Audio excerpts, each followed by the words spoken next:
Hello friends, एक बार फिर स्वागत है आपका आज के इस वीडियो में। तो फ्रेंड्स, ये वीडियो काफ़ी खास होने जा रहा है। आज के इस वीडियो में मैं आपके लिए लेकर आया हूँ हिंदी साहित्य के कुछ महत्वपूर्ण प्रश्न उत्तर। तो चलिए देखते हैं कि आपको हिंदी साहित्य की कितनी नॉलेज है। तो चलिए शुरू करते हैं आज के प्रश्न उत्तर।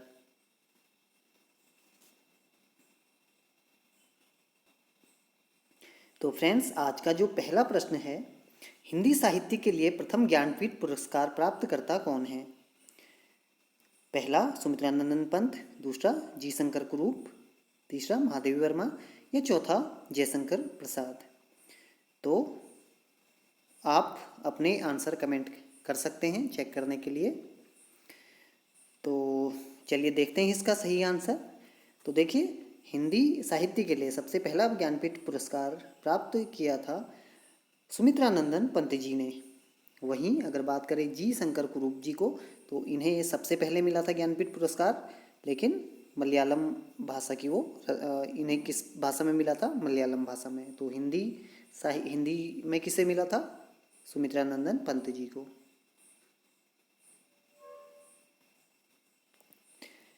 दूसरा प्रश्न है, प्रथम व्यास सम्मान किस रचना के लिए दिया गया था? पहला नीला चांद, दूसरा आत्मजयी, तीसरा भारत के भाषा परिवार और हिंदी या चौथा मैं वक्त के हूँ सामने।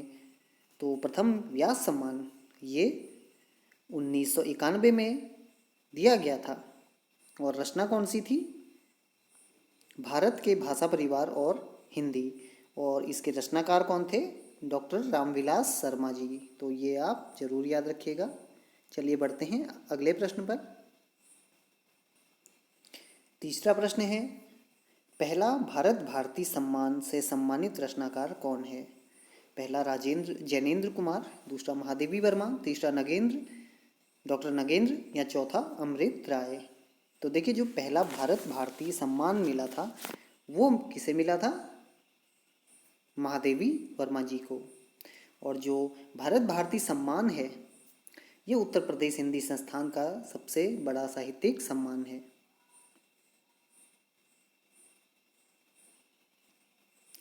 अगला प्रश्न है चौथा, किस वर्ष महादेवी वर्मा को ज्ञानपीठ पुरस्कार से सम्मानित किया गया?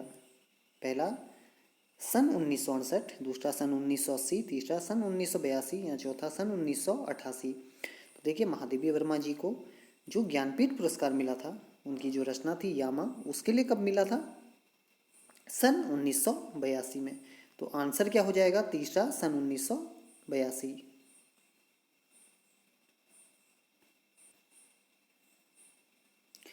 अगला प्रश्न है पांचवा, कामायनी महाकाव्य में कितने सर्ग हैं? पहला 12, दूसरा 15, तीसरे 18 या चौथा 20। तो कामायनी जयशंकर प्रसाद जी का एक प्रसिद्ध महाकाव्य है। तो इसमें कितने सर्ग हैं? तो इसका जो सही आंसर हो जाएगा वो हो जाएगा दूसरा 15 सर्ग।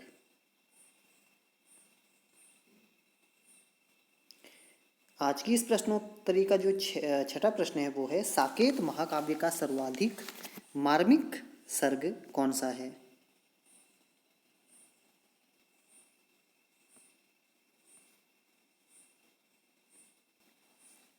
पहला 5वां, दूसरा 7वां, तीसरा 8वां या चौथा 9वां। तो साकेत महाकाव्य किसने लिखा था? ये श्री मैथिली शरण गुप्त जी ने लिखा था। और इसमें जो कुल सर्ग थे 12 सर्ग थे। और इसका जो सर्वाधिक जो मार्मिक सर्ग है, कई बार पूछा गया है, तो वो कौन सा है? वो है 9वां सर्ग। आज की प्रश्नोत्तरी का 7वां प्रश्न है, अरुण यह मधुमय देश हमारा किस रचना की पंक्ति है? तो कौन सी रचना है ये? पहला स्कंदगुप्त, दूसरा चंद्रगुप्त, तीसरा झरना या चौथा कामायनी।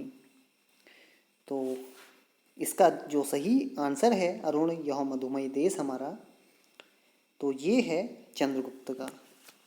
और ये इसके रचनाकार कौन है? जयशंकर प्रसाद। तो आपको ये बताना है कि अरुण यह मधुमय देश हमारा, यह पंक्ति कौन गाता है उसमें।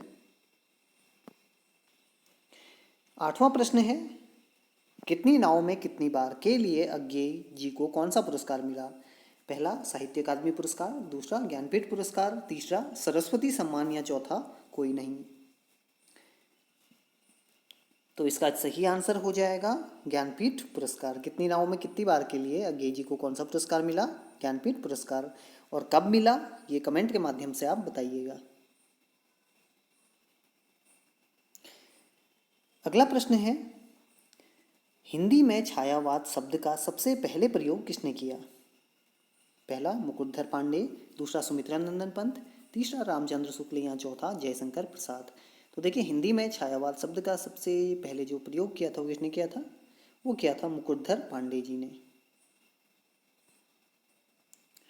तो फ्रेंड्स, आज की इस प्रश्नोत्तरी का लास्ट प्रश्न आपके लिए है। आप कमेंट के माध्यम से इसका आंसर देंगे। निम्नलिखित में से पहले तार सप्तक में कौन सा कवि शामिल नहीं है? तो तार सप्तक का जो पहला तार सप्तक था, इन चारों में से कौन सा कवि उस पहले तार सप्तक में शामिल नहीं है? ये पहला है गजानन माधव मुक्तिबोध, दूसरा गिरिजा कुमार माथुर, तीसरा केदारनाथ सिंह या चौथा प्रभाकर माचवे। तो फ्रेंड्स, इसका आंसर आप कमेंट के माध्यम से दे सकते हैं। तो अगर आपका भी कोई विचार हो, कमेंट आप कर सकते हैं। तो फ्रेंड्स, अगर आप भी चैनल से जुड़ना चाहते हैं, नए हैं चैनल पर, तो इस चैनल को सब्सक्राइब करना ना भूलें। तो चलिए फिर जल्दी ही आपसे और भी वीडियो के साथ मिलेंगे। तब तक के लिए धन्यवाद।